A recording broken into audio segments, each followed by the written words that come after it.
Hi, this is Gary with MACMOST.com. Let's look at the new ability for Pages, Numbers, and Keynote to use SVG files. MACMOST is brought to you thanks to a great group of more than 1,000 supporters.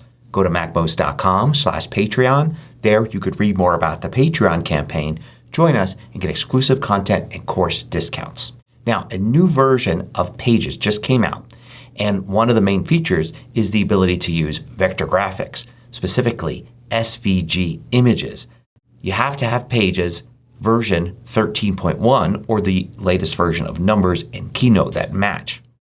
Now once you have this version of Pages, you can create a new document here, and I'm going to go and create a blank layout document. That'll be the easiest way to do it. And you can add SVG files. So first, what are SVG files? Well, SVG stands for Scalable Vector Graphics. Basically, instead of having individual pixels that are different colors like a regular image, SVG files are drawings. They're lines, or more accurately curves. And when a curve meets at the other end, it can have a fill inside of it. So it's the kind of thing you would create in an app like Adobe Illustrator, for instance, or many other different apps. And the advantage to SVG files is they're scalable. Since the line defines the shape, not individual pixels, you can keep zooming in on it or enlarging it on the screen, and the line is always going to be sharp. So I've got some SVG files here, and let's try dragging those in to see. I'm going to drag this first one in here, and I could also use the Insert and then choose an SVG file as well. But drag and drop works best in Pages, Numbers, and Keynote. Now this is the SVG file in here. You can see how there's a curve here. Let's zoom in here, and you can see the curve remains sharp. And in fact, if I were to enlarge this quite a bit, then I could see that I'm not really going to lose any of the definition of the curve, because this is a curved line here, not a set of pixels. So that makes them very useful for things like clipart graphics and such. And you can now use these inside of Pages, Numbers, and Keynote like regular images, and have them as basically clipart. Pages, Numbers, and Keynote already have these shapes.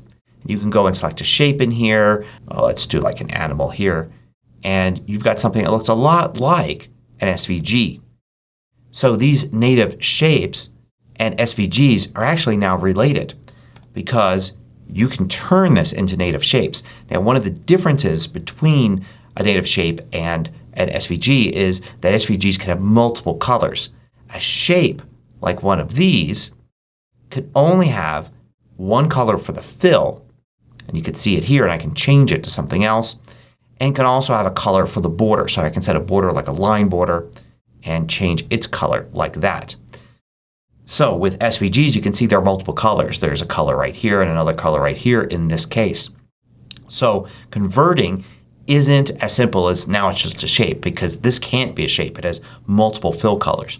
So let's try converting it. I'm going to go to Format and then Shapes and Lines and then Break Apart. That's how you convert it to a shape. Now once you've done that, nothing much seems to have changed. Now I've got this border around it, and you could still resize it like before, but you don't really have any extra functionality. Matter of fact, if you go to Format, Shapes, and Lines, nothing is available. It doesn't seem to be a shape at all. And that's because it's a group. If I go to Arrange and look at groups, you can see Ungroup is active. So it's a group. I can ungroup it, and now it ungroups it into individual shapes. So this is a shape, and this is a shape, this is one, and this is one.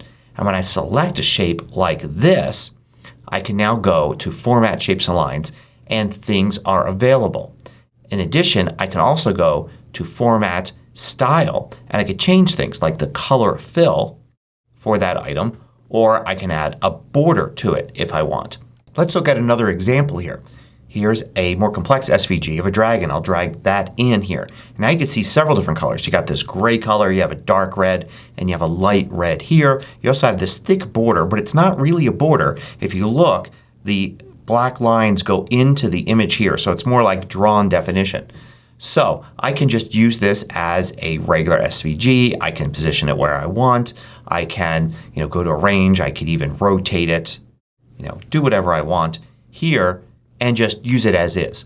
But if I want to convert it to shapes, I need to first go to Format, Shapes and Lines, Break Apart, then go to Arrange and Ungroup. And I'm going to see there are a lot of different shapes in here. I can select this shape, for instance, and see it's just this one section. I can select this shape here and can see it's just that body part. The actual outline isn't an outline at all. It's a thickly filled line right here, and that's used to create the definition there. So it's not simply a line around anything. These are all kind of filled shapes. So it's a little more difficult to deal with. But one of the things you can do is once things are a shape, you can actually edit them. So I can select, say, the tail part here, and let's get rid of the border there and just make it a simpler shape like that. And let's say I wanted to make this tail longer. I can go to Format, Shapes and Lines, and Make Editable. And then it shows me all the points. And sure, I can select an individual point like that and drag it.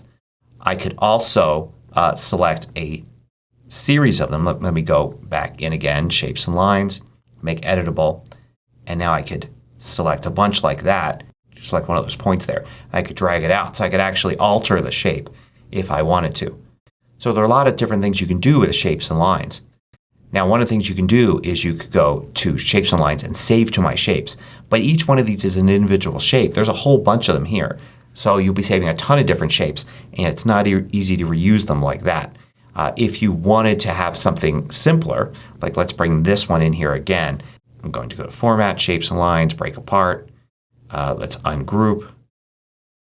And then let's get rid of this, get rid of that, get rid of this. And let's say I wanted this as an individual shape. This is just one here. I could go to Format, Shapes and Lines, and now Save to My Shapes. And now you can see in Shapes at the bottom there is My Shapes, and I've saved this. And I can name it something, and then I could easily add another one and reuse it. So you can, with a simple shape that's just a shape with a line with a fill, you can import them in. Or if it's several shapes, like if it's this whole thing here, you can see I can't do it when it's just an SVG. But if I break it apart and then ungroup, now with all those selected, I can go to Shapes and Lines, Save to My Shapes, and that's probably not what I want because you can see now it saved all of these. It's got 1, 2, 3, 4 different shapes saved. So probably want to go in there and delete those each individually. It creates a little bit of a mess. Now, I mentioned Numbers and Keynote do this as well, and it works the same way. So I'm going to create a new Keynote document, and I could easily drag one of these SVG files in there. So I could use this. So it might even be more handy in Keynote where we often want to put lots of different graphics. You could also, of course, make your own SVGs. I mentioned apps like Adobe Illustrator before. A free illustration app that you can get in the Mac App Store is called Vectornator. And if you have that app, you can draw your own shapes in here if you're handy with graphics tools. So I can make, say, a star tool like this. Maybe it's a little different than the regular star.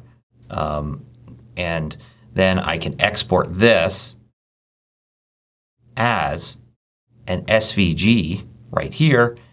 And then let's put it on the desktop. I'll hide it there. And then in Pages here, I could go ahead and bring in my SVG there.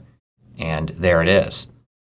And I can do the same thing here. I can convert this, breaking it apart. And you can see you can get a warning here because not everything's supported. But, this does look basically the same here. And you can see this one even remembered the line. So, I can change the line type here or the color, or I can change the color fill now that it's converted to a shape. And as for things not being supported, you'll find that that's very true when you have very complex SVGs. Like here's an SVG that it's a whole map.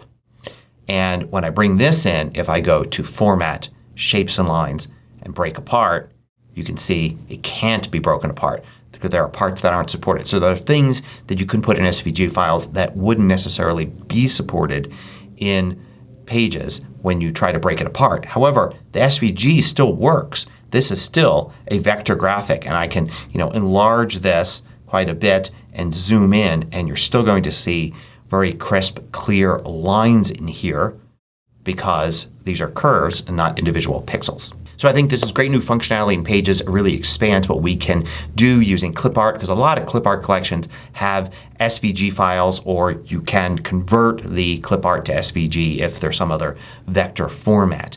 So being able to use those natively in Pages, Numbers, and Keynote, and hopefully at some point in Freeform, since they kind of seem to use the same engine. Maybe we'll get an update to Freeform. Maybe by the time you see this video there'll already be an update allowing you to do the same thing in there. So hope you found this useful. Thanks for watching. If you liked this video, click the thumbs up button below to let me know. I publish new tutorials each weekday. Hit the subscribe button so you don't miss out.